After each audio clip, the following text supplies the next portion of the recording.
इनके बाद महात्मा, हाँ बोले। बंदहु गुरुपद कंज कृपा सिंधु नर रूप हरि महामोह तम पुंज जासु बचन रवि कर निकर। गुरु ब्रह्मा गुरु विष्णु गुरु देव महेश्वर गुरु साक्षात पर ब्रह्म तस्मै श्री गुरुवे नमः। महापुरुषों, आज ज्ञान और श्रद्धा विश्वास का पावन पर्व पर गुरु के प्रति कृतज्ञता का भाव प्रकट करने का शुभ अवसर है। गुरु के प्रति आभार प्रकट करने का दिन है। गुरु को धन्यवाद देने का गुरु पर्व है। महापुरुषों, राखई गुरु जो कोप विधाता गुरु विरोध नहीं को जग त्राता। महापुरुषों, गुरु का जो ज्ञान है वो ज्ञान हमारे जीवन की दिशा बदल देने वाला होता है। और बहुत से महापुरुषों माताओं बहनों का जीवन बदला है, जीवन की दिशा बदली है, दृष्टि बदली है, सोच बदली है, जीवन जीने की कला आई है। महापुरुषों,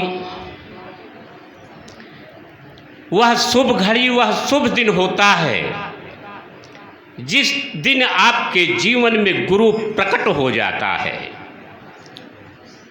बात आती है कि केवल हमारी निगाह शरीर पर ही चली जाती है। सब घट मेरा साइया सूनी सेज न कोई, बलिहारी तिस घट की जिस घट प्रकट हो जाए। अगुनहि सगुनहि नहीं कहूँ कछु भेदा। महापुरुषों, हम तमाम प्रकार से पूजा पद्धति उपासनाओं में लगे हुए थे। वह पावन दिन आया और ये भी बड़े भाग्य से आता है। आपके जीवन में जो संस्कारों के पुण्य कर्मों का फल जब संग्रह होता है तब यह जो है दिन आता है कि गुरु का सानिध्य मिलता है। और जिस दिन सानिध्य मिल जाए उस दिन आपकी जीवन की दिशा बदल जाती है। और पहले बात आती है पौराणिक कथाओं में, रामायण में, गीता में हम लोग पढ़ते थे। बात समझ में नहीं आती थी। हरि व्यापक सर्वत्र समाना, अप्रेम प्रकट होई मैं जाना। प्रमुख चीज़ें हैं। ज्ञान का एक प्रमुख चौपाई है। नैनम छिदन शस्त्राणि नैनम दहति पावका नाचा ऐनम क्लेदन तापो ना सोफति मारता। अरे कौन सा ज्ञान है जिसको अस्त्र शस्त्र नहीं काट सकते, जिसको अग्नि जला नहीं सकती, जिसको हवा उड़ा नहीं सकती, जिसको पानी गीला नहीं कर सकती। अरे ऐसा प्रभु, ऐसा ज्ञान वो सर्वत्र कहाँ है? ये मेरे गुरु ने दिखाया। ये सर्वत्र का ज्ञान जब घट में आपका बैठ जाएगा, बैठता भी जल्दी नहीं है। ये माया का जो स्वरूप है, गो गोचर जही मन जही लागी, प्रायः हम माया को केवल धन पैसे से ही हम लगा लेते हैं महापुरुषों। अरे माया वह है जहाँ आपको सत्संग से रोकती है। मनायो मनुष्याणाम बंध मोक्ष कारणम। मन बहुत चंचल है, मन बड़ा खुराफाती है, मन आपको जाने से रोकता है, मन अमुक कार्य करने से रोकता है। ये माया है। जहाँ आपके पूजा में विरोध उत्पन्न हो, जहाँ सत्संग में जाने से ये विरोध करता हो, उसमें सब आ जाते हैं। जननी जनक बंधु सुतदारा तन धन धाम सुहृद परिवारा। हमारे इर्द गिर्द जितने भी हैं सब माया है। ये माया का कटना, माया और भक्ति दोनों स्त्रीलिंग है। वो माया और भक्ति जो है दोनों स्त्रीलिंग है। नारी न मोहई नारी का रूपा। जब आप भक्ति की तरफ बढ़ते हैं तो जो माया है वो रोकने का प्रयास करती है, क्योंकि दोनों स्त्री जात के हैं। लेकिन जब सद्गुरु का जो ज्ञान आपका मिलता है वह ज्ञान पुरुष है, और यह पुरुष ऐसे साधारण नहीं, बिल्कुल असाधारण नपुंसक पुरुष है। अब आप इसी समझ लीजिए, भक्ति भी उस पर चढ़ चाहती है, माया भी चाहती है। अब किसका पलड़ा भारी हो, ये जो है कहाँ स्पष्ट होगा कि जैसे जैसे संतों की वाणी आपके कानों में पड़ती है, ये अंतःकरण में पहुंचता है, ये मन को पवित्र करता है, हमारे विचारों को पवित्र करता है। और जैसे जैसे हमारा विचार पवित्र होगा, जैसे जैसे हमारे भाव पवित्र होंगे, वैसे वैसे भक्ति का रंग चढ़ता जाएगा। और जब भक्ति का रंग चढ़ जाता है तो माया नाक सिकोड़ करके बाहर हो जाती है, बाहर चली जाती है कि भैया जिसके पीछे मैं पड़ा था। क्योंकि जब वो भक्ति ज्ञान की तरफ मुड़ जाती है, भक्ति ज्ञान की तरफ मुड़ जाती है, तो वो जो है भक्ति या ज्ञान का जो प्रेम है वो निस्वार्थ प्रेम होता है।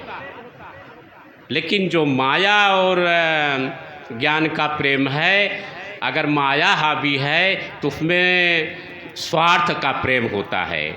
तो जब निस्वार्थ प्रेम होता है तब आपका स्वतः जो है गुरु का ज्ञान आपके ऊपर रंग उसका पड़ेगा। और जब रंग पड़ जाएगा तो फिर माया फिर आपको कुछ बिगाड़ नहीं पाएगी।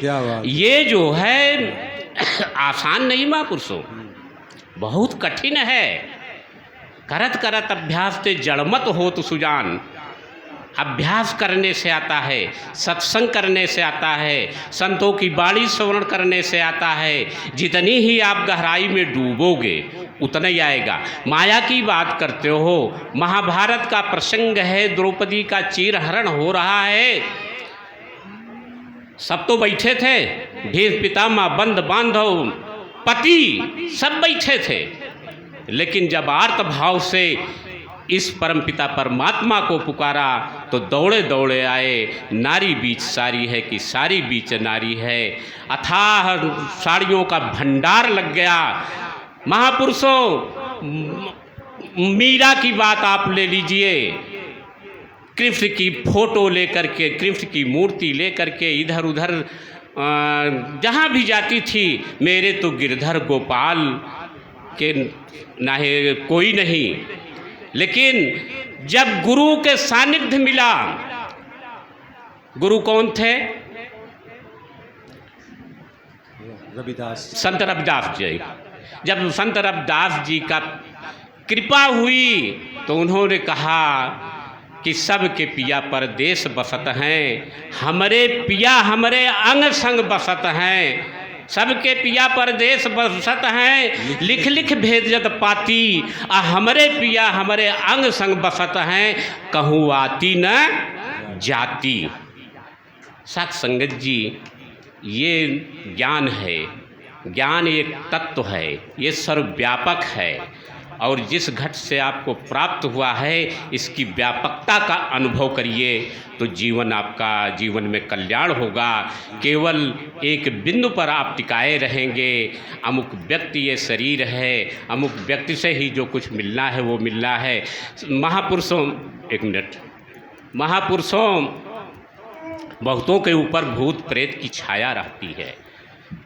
किसी को चुड़ैल सवार रहता है, किसी का ब्रह्म सवार रहता है, किसी के ऊपर पहलवान सवार रहता है, लेकिन जब आप सत्संग से जुड़ जाओगे तो आपके ऊपर बाबा जी सवार हो जाएंगे। आपने अनुभव किया है अपने समय में कि बाबा शिवमंगल जी एक पूर्व संध्या पर एक दिन शनिवार कितना ज़बरदस्त सवार हो जाते थे, लेकिन भूत जब सवार होगा, चुड़ैल जब सवार होगा, ब्रह्म जब सवार होगा तो आपको कुमार्ग पर ले जाएगा, आपकी बुद्धिहीन कर देगा, मन विचलित कर देता है। लेकिन जब सद्गुरु सवार होता है तो आपको सकारात्मक दृष्टि देता है, सकारात्मक भाव में जीने की कला देता है और सकारात्मक रास्ता देता है, अच्छा मार्ग देता है। ये अंतर है महापुरुषों। समय ज़्यादा जी जी इसी के शब्दों के साथ बोले सद्गुरु भगवान की जय। महापुरुषों, ये किसी